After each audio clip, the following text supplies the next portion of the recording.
মুসলিম ওয়ার্ল্ডের সাথে সম্পর্ক করার জন্য সে উদ্গ্রীব হয়ে গেছিল এবং ওআইসি মিটিং এ গিয়েছিল, কিন্তু আপনার ইন্ডিয়ার অ্যাডভাইস উপেক্ষা করে। এবং ভুট্টো বাংলাদেশে পাকিস্তান রিকগনিশন করার আগে ভুট্টো কিন্তু বাংলাদেশ ভিজিট করেছিল। আর্ম ফোর্সেস কে দুর্বল করার একটা বড় ছিল যে উপরের লেভেলে যদি দুর্নীতি এবং অনৈতিকতা ঢুকিয়ে দিতে পারে, যার জন্য কিন্তু এই আজিজের মতো লোক প্রমোশন পাইয়া সেনাপ্রধান হইতে পারে, শফিউদ্দিনের মতো লোক সেনাপ্রধান হতে পারে। শিক্ষা ব্যবস্থাকে ধ্বংস করছে, নির্বাচন ব্যবস্থা ধ্বংস করছে, গণতান্ত্রিক ব্যবস্থা ধ্বংস করছে। সেইটার অংশ হিসেবে আমাদের আজকে এই ডিফেন্সের এবং এয়ারফোর্সের এই দুর্বলতা, এখান থেকে কাটাই উঠতে হলে এই উইকনেস গুলা আইডেন্টিফাই করতে হবে। বাট যা হচ্ছে, যেটা হয়েছে, এটা তো অবশ্যই একটা দুর্ঘটনা, অ্যাপারেন্টলি দুর্ঘটনা, এবং ধরে নেওয়া যায় যে এর ভিতরে কারো কোনো ইভিল উদ্দেশ্য বা যে ষড়যন্ত্র থিওরিটা যেটা আসছে সেটা মোটেই গ্রহণযোগ্য নয়।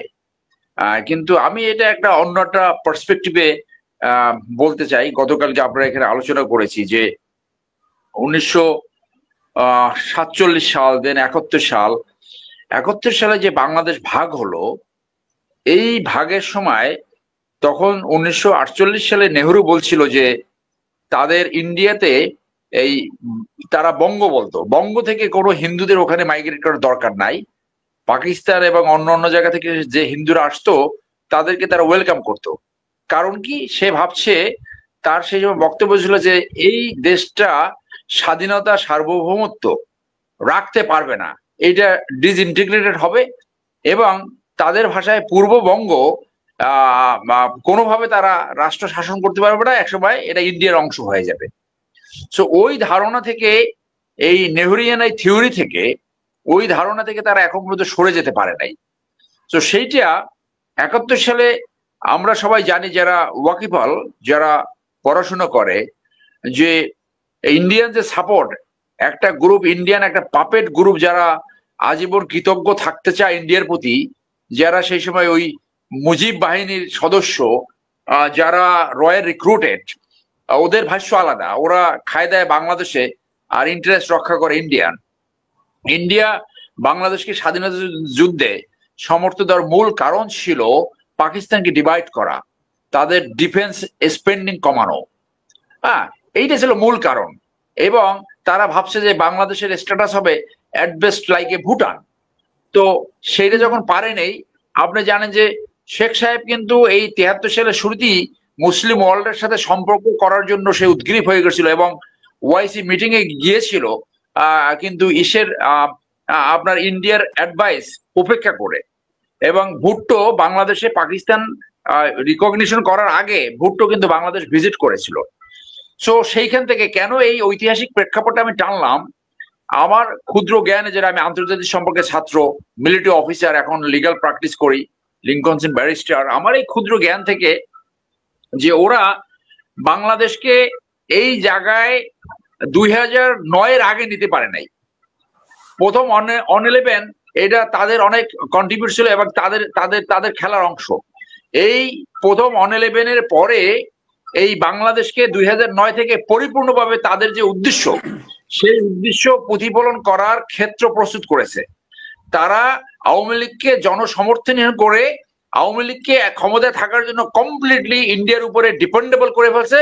ইন টার্ন ইন্ডিয়া বাংলাদেশকে যেভাবে খুশি সেইভাবে লুটপাট করতে পেরেছে।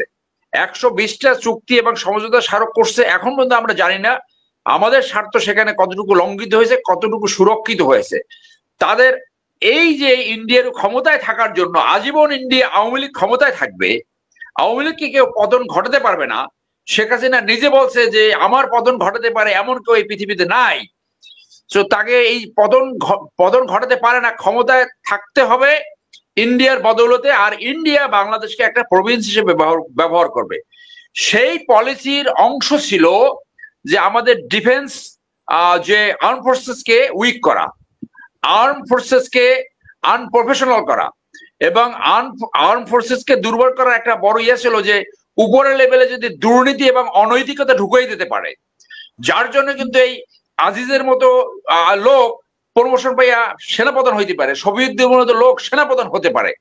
এই একই কাজ 3 বাহিনীতে হয়েছে।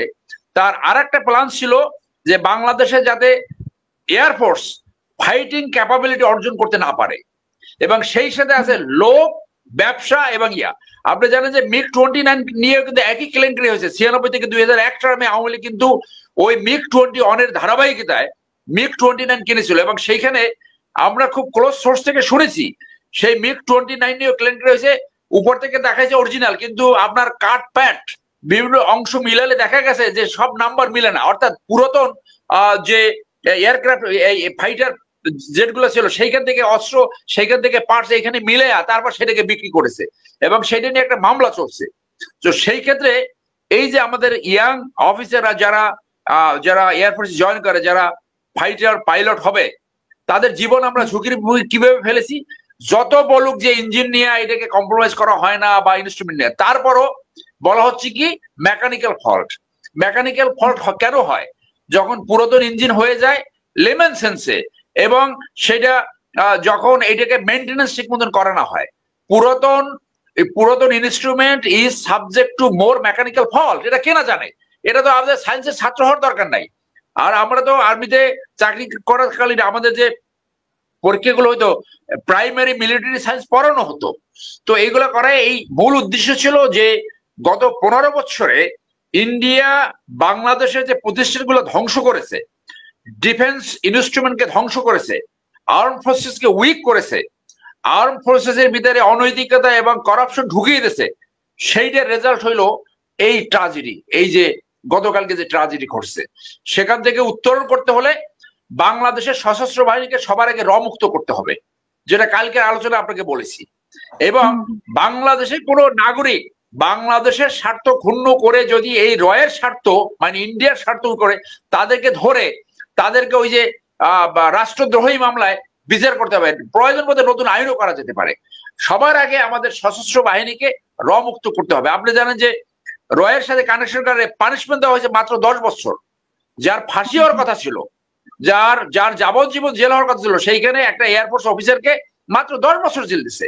এইখানে মুজিব নামে একটা অফিসার রয়ের 5 নম্বর এজেন্ট ছিল, বাংলাদেশে সশস্ত্র বাহিনীতে ছিল 1 নম্বর এজেন্ট।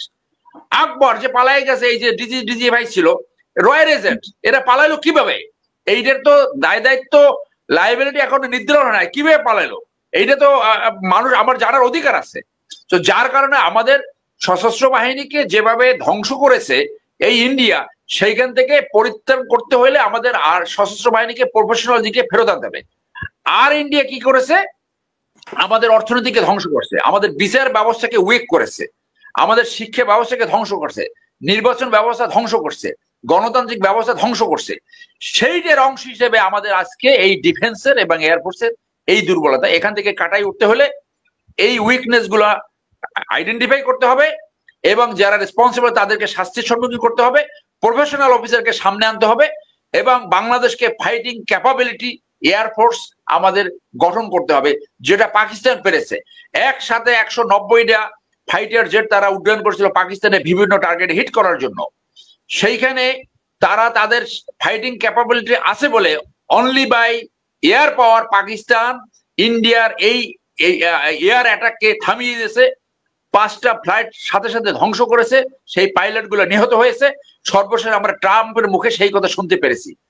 আমাদের ওই পাকিস্তানের মতো এয়ার ক্যাপাবিলিটি অর্জন করতে হবে, এবং সশস্ত্র বাহিনীকে ইন্ডিয়ার যে কোনো আগ্রাসন থেকে মুক্ত করতে হবে, এবং আমাদের সেই ক্যাপাবিলিটি অর্জন করতে হবে। সর্বাগ্রে আমি আবারও বলবো, সশস্ত্র বাহিনীকে কমপ্লিটলি মুক্ত করতে হবে। ধন্যবাদ।